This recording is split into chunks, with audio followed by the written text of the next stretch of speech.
Hey guys, thanks for joining me. I want to talk to you about who I think Jon Snow's parents are. And I've read the books, I watched the show, but this video is really about the books. So hopefully you are a book reader because I'm really talking to you. And I'm going to make this as short and sweet as possible. So bear with me. First off, I want to say it kills me that people think that Jon Snow is a Targaryen. It's too fairy tale for him to be a Targaryen.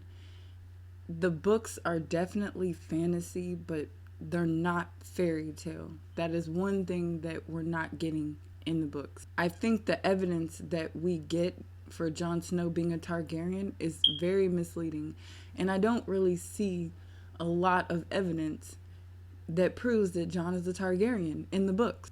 And I know that George R. R. Martin wants to shock us and make us, feel something for these characters, and he does a really great job of doing that. I think when we find out who Jon Snow's parents are, we are going to be shocked and amazed more than ever. I think it's something that we have not thought of yet, and I'm trying to figure out what that is, right? So I'm coming to you with my ideas on A Song of Ice and Fire. Now let's talk about the Tower of Joy really quick. There are theories out there that Daenerys was born at the Tower of Joy, and I'm pretty comfortable with that if that's true. With the evidence that they have, I think it's more beautiful if Daenerys was born at the Tower of Joy, because she speaks about the red door and the lemon tree. We have this pretty good idea that she was down in Dorne, and it would make sense if she was born in the Tower of Joy. She would know a little bit or have memories of Dorne before being sent off to Essos. If she was born on Dragonstone, there would be no reason for her to go to Dorne and then go to Essos. So it makes sense that possibly Daenerys was born at the Tower of Joy, and we can stick with that. Now with Jon Snow, nothing about him is fire. He doesn't think of riding a dragon. Everything that we use to say that Tyrion may be a Targaryen, we don't get any of that with Jon Snow.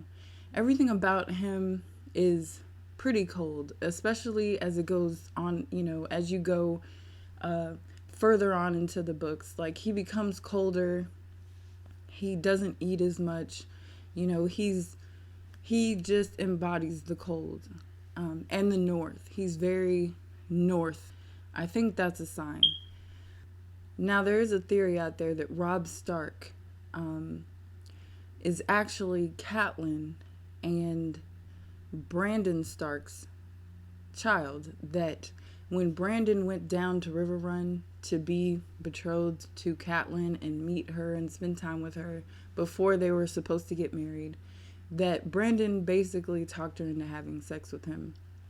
And Catlyn got pregnant then, and she married Ned after and played it off as if it was Ned's child, but really it was Brandon's. And that is a theory that no one has really challenged, and I find it a very interesting theory.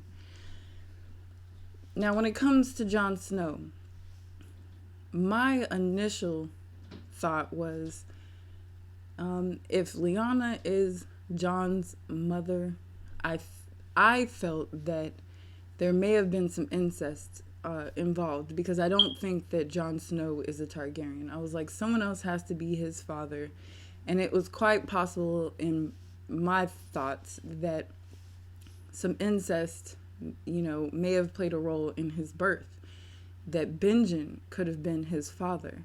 And I got that idea from the conversation that Jon and Benjen had in the first book. It just came off to me, especially after reading all the other books, all the way to A Dance with Dragons, going back and reading the first book again. I just got the feeling that Benjen was actually Jon Snow's father, and I pretty much thought that if Lyanna was the mother, then Benjen had to be the father, because Jon Snow embodies the North so much. and he's so Starky. And you hear people say that throughout the book, that he's more North than the other Stark children. That's what I got out of it. Upon hearing other theories, especially the one about Robb Stark actually being Catlyn and Brandon Stark's son, something else kind of stuck out to me. I got to thinking, like, why is Catlyn so hateful towards Jon? And she hates him so deeply. Like, we like Catlyn, we like her, except for the fact of how she treats Jon. Something about it is just so heavy.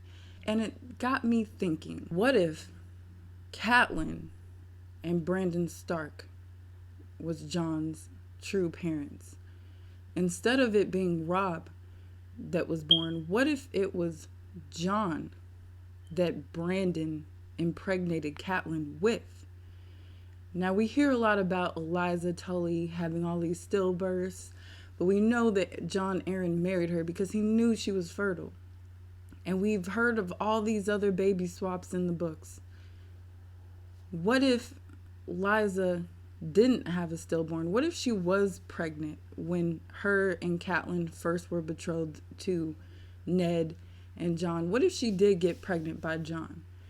And yeah, she had her moon's blood, but I mean, we know in real life that women can still menstruate and be pregnant. I mean, there was actually a show called I Didn't Know I Was Pregnant, so it's totally possible.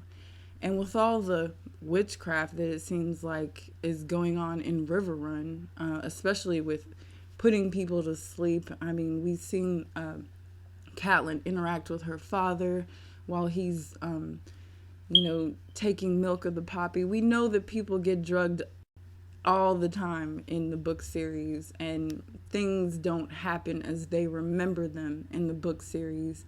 And we have glamoring and warging and all these other magics that are, made to make people believe or remember certain events a certain way that actually happened another way.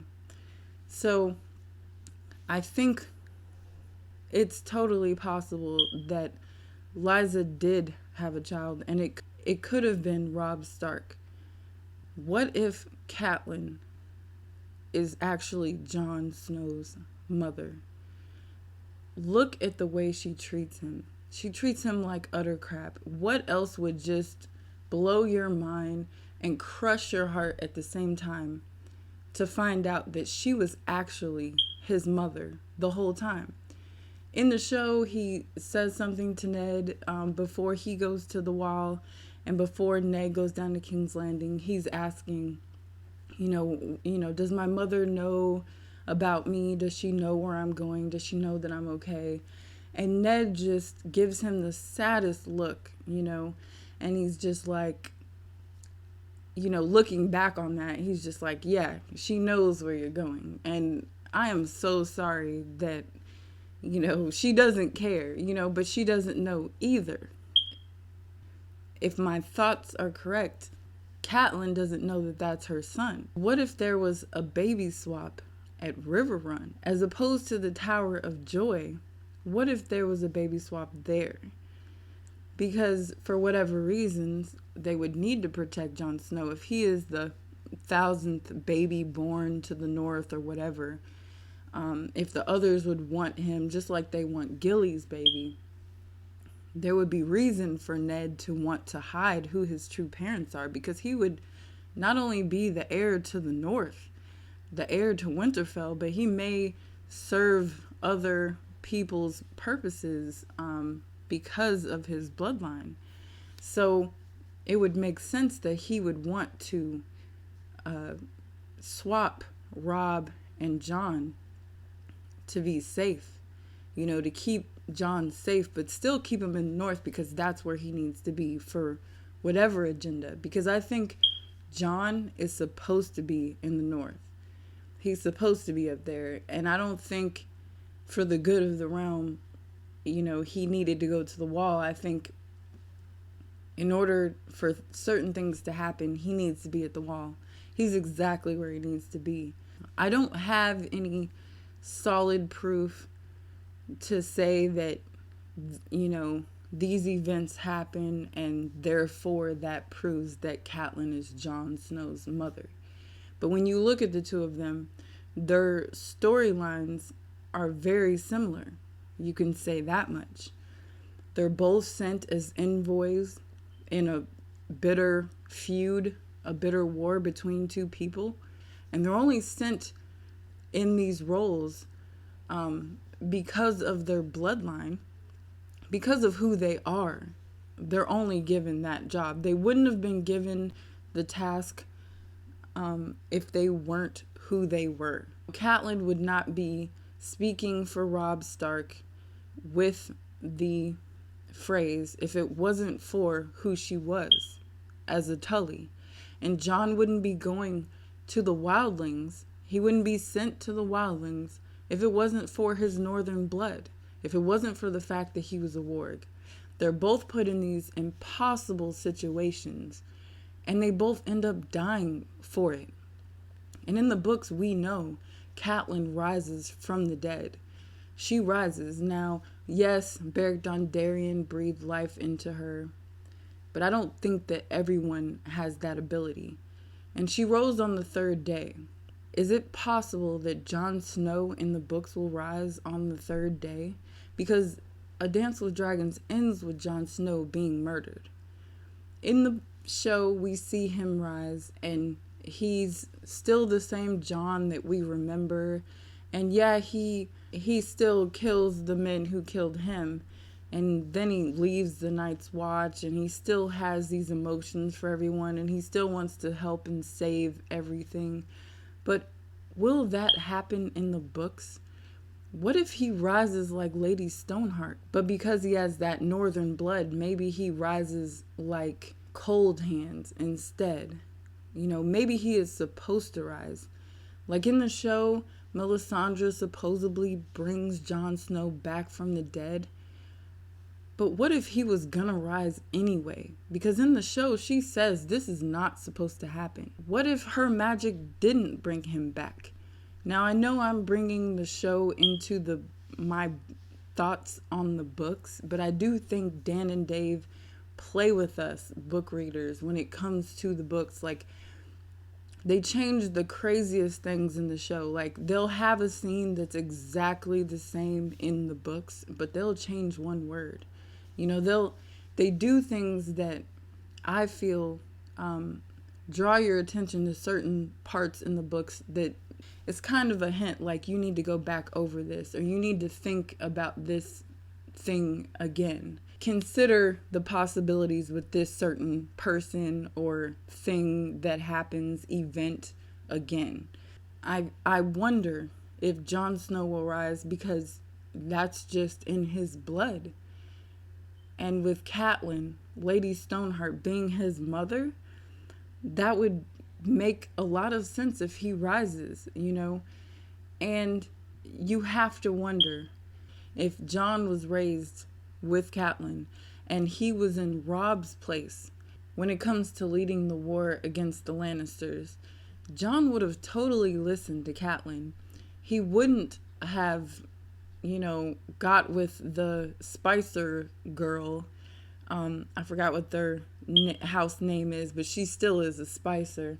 He wouldn't have done any of that. None of that would have happened.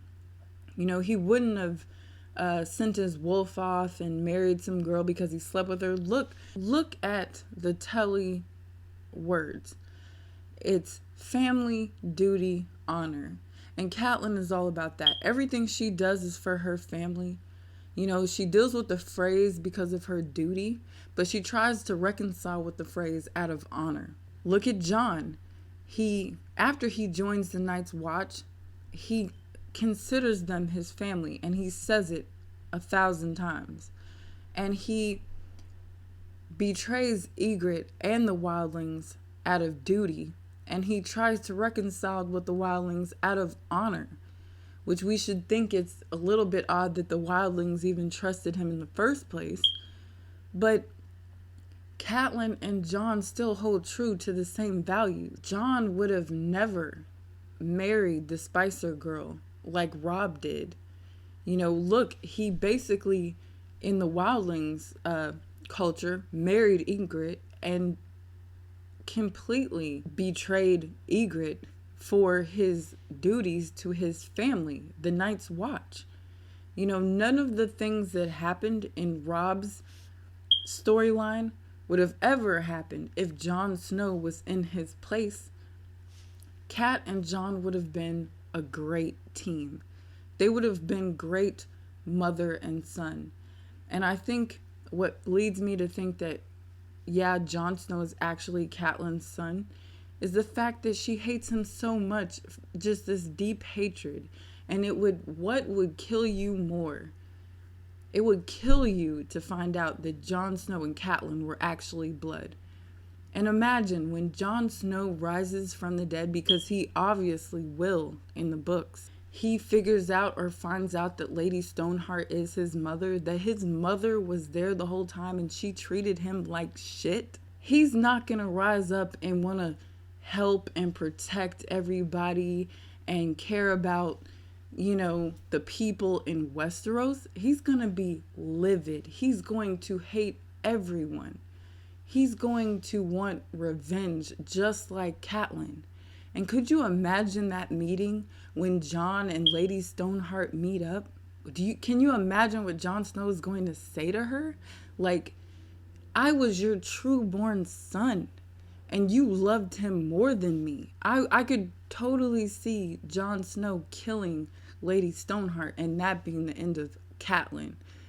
And I could totally see him joining the others, like put Westeros down. Like I could totally see him doing that. I think him bringing the wildlings across the wall was a courtesy for everyone in Westeros. Like they needed that manpower, because when Jon Snow rises and he has no mercy for any of them, and he may be joining the others, everybody's gonna be glad that he did that. If that is true, it'll be amazing and beautiful at the same time, oddly, you know? And I think it will just crush everybody. And George R. R. Martin goes for, you know, emotional, soul-jerking moments. And what moment would tear you up the most to find out that Jon and Catelyn are actually mother and son? So thank you for sticking with me with my alternate thoughts on A Song of Ice and Fire. I'm just having fun with this series. I really love the books. I think it's fun to play around with all the mysteries. I have a few other crazy thoughts on A Song of Ice and Fire that maybe I'll share with you. But if you want to share your thoughts, go ahead. I know that not everyone will appreciate my thoughts on who Jon Snow's parents are. And I completely understand. Like, I know that people are so in love with Jon Snow being a Targaryen. Like, I completely get it. But for me, that's too easy. And I love a path less traveled. So let's have some fun with it. Thank you and have a good night.